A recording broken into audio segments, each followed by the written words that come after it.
So today I'm going to be talking about continuing healthcare.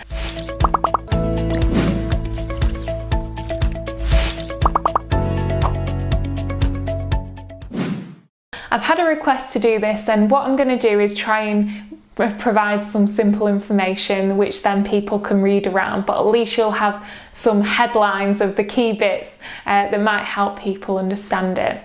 Continuing healthcare is funding through the NHS, and it means it's provided for people that have a primary health need. People need to have a high level of need, and it needs to be beyond what the local authority could be reasonably expected to provide. The focus of this is on 4 key areas: the nature, intensity, complexity and unpredictability of the need. These needs might relate to physical and mental health and behaviour and various things. To look at the needs that the person has, there's 3 different forms. The first form is that I was going to mention is the checklist. So the checklist looks at whether someone has needs that would qualify them to have a full assessment using the decision support tool, also referred to as a DST.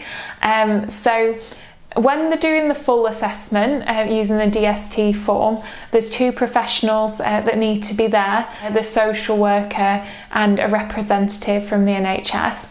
There might be other people there as well if they're involved in providing care, and hopefully there's a family member or a friend or someone that can support the person in the process. But it's up to that individual if they have capacity to choose the person that they want to support them.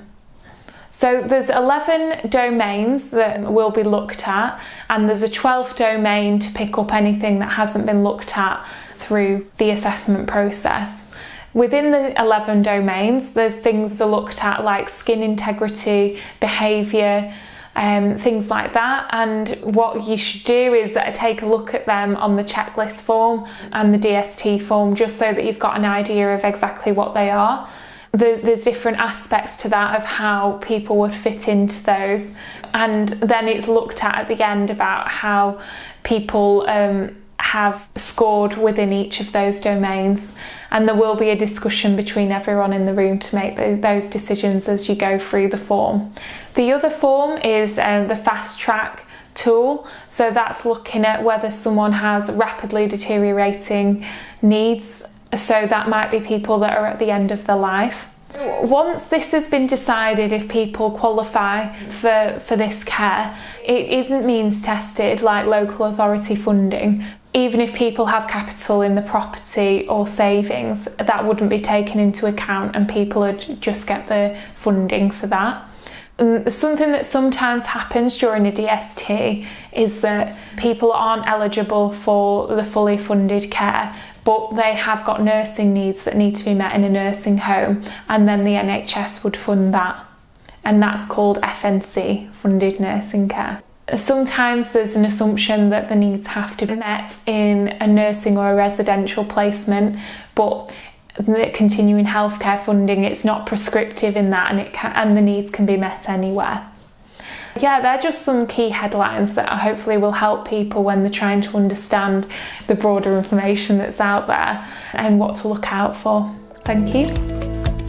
If you enjoyed the video, please can you like and subscribe and press the bell if you'd like to be updated when I put out more videos. Thank you.